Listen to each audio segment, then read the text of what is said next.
the history of the place. I mean, even going back 30 years or more, there was conversations around whether to sell this plot and, you know, move Sticks to somewhere else. So it was only the last sort of 10, 20 years where I think we felt, actually, we've got such a great location in terms of being near the town that maybe let's invest in here rather than moving out elsewhere.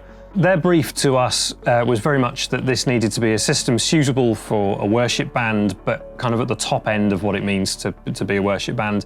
One of the first things we looked at was an RCF product called TTL6, which is a fairly large format arrayable column system.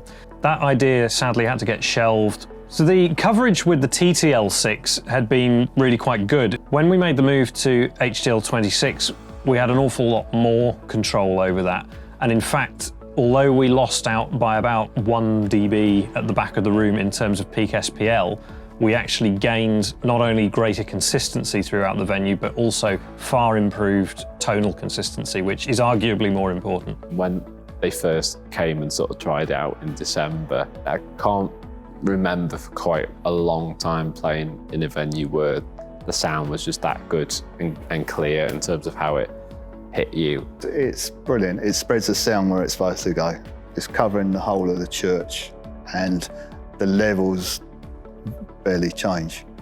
So yeah, and you've got a nice deep bass on it. I mean, the clarity's brilliant.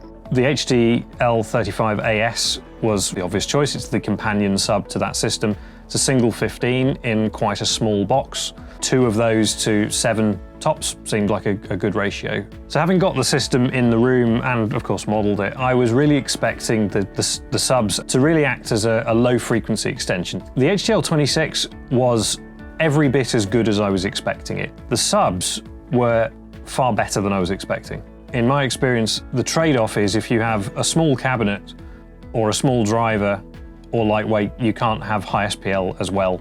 The low frequency extension and the SPL out of them were really remarkable. We've got quite a diverse sort of backgrounds, ages in the church. So actually, you know, having something that does mean we can play sort of contemporary music and rock out a little bit, as I say, was important, but also having something that's not going to blow everyone's head off, and it seems to hit that sweet spot. The HD10As as wedge monitors and utility loudspeakers to have in the church really fill the brief perfectly. Their primary purpose is to sit on the stage as wedges, but they are also lightweight, portable, loud, punchy speakers. They go down low enough to be used without a sub for the sort of things that the church do out and about and in other parts of the building. With the speakers, I'm very, very happy because that was my main concern, is get something in there that sounds really good. Then anything else you can add to, but you've got to have something, good foundation, and that's what they've done with the speakers, and can't fault that at all. There's so much scope,